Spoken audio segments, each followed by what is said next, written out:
Pakistan says it is a victim of terrorism, but the evidence against it is overwhelming. From Osama bin Laden's hideout in Abbottabad to Hafiz Saeed roaming freely in Lahore, from Lashkar-e-Toiba to Jaish-e-Mohammed to the Resistance Front, every group is raised, armed and blessed by Rawalpindi. The United Nations says 12 global terror groups are based in Pakistan and they have been supported by the Pakistani army. For years, Pakistan has said that it is fighting terrorism, but all they have done is fund terror factories. Governments, international agencies, think tanks, even Pakistanis themselves have shared evidence of Rawalpindi's role in spreading terror across the world. Our next report brings you more. Over the years, the world has spoken about Pakistan's support for terrorism. Whether it's keeping the mastermind of the 9/11 terror attack, Osama bin Laden, in a safe house next to a Pakistani army base, or increasing security for the 26/11 Mumbai attack mastermind Hafiz Saeed at his Lahore residence. State-sponsored terrorism has been Pakistan's forte. From foreign governments to international agencies and even Pakistanis themselves, Pakistan's role in spreading terrorism is a well-known fact. Let's start with the puppet masters, the generals in Rawalpindi who run the show.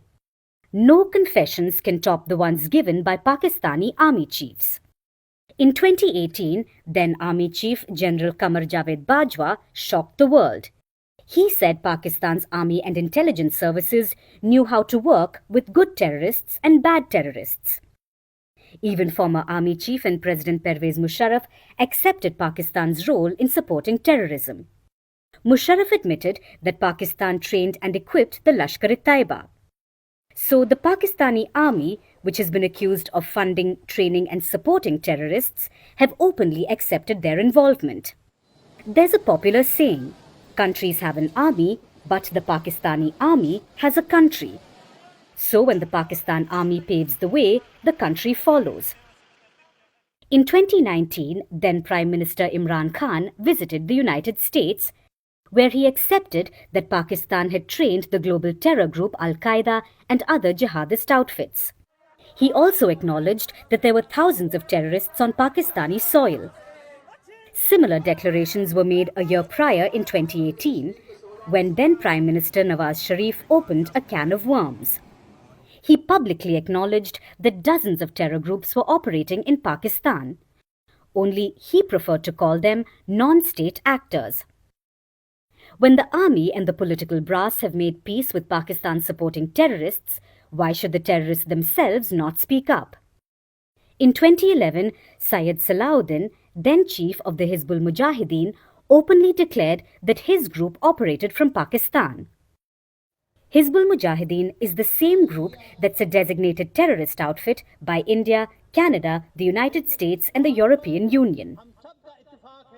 In fact, Pakistan's own terrorism investigation agency confirmed that Lashkar-e-Taiba terrorists that carried out the 26/11 Mumbai attacks trained on Pakistani soil. And there have been other forms of evidence that point all terror-related fingers at Pakistan. Like books written by former ISI chief Asad Durrani, where he accepted that Islamabad supported Hafiz Saeed. Pakistani political scientist Aisha Siddiqa, in her book, wrote about how the Pakistani army funds extremist groups. There are hundreds of books and thousands of papers that share evidence about Pakistan's support for terrorism. The United Nations says that at least 12 global terror outfits are based in Pakistan. From Lashkar-e-Taiba to Jaish-e-Mohammed to Hizbul Mujahideen, the Pakistani army has been involved in raising, funding and arming them. Pakistan's state-sponsored terrorism has been exposed with overwhelming evidence. The only thing missing is an official ministry for terrorism.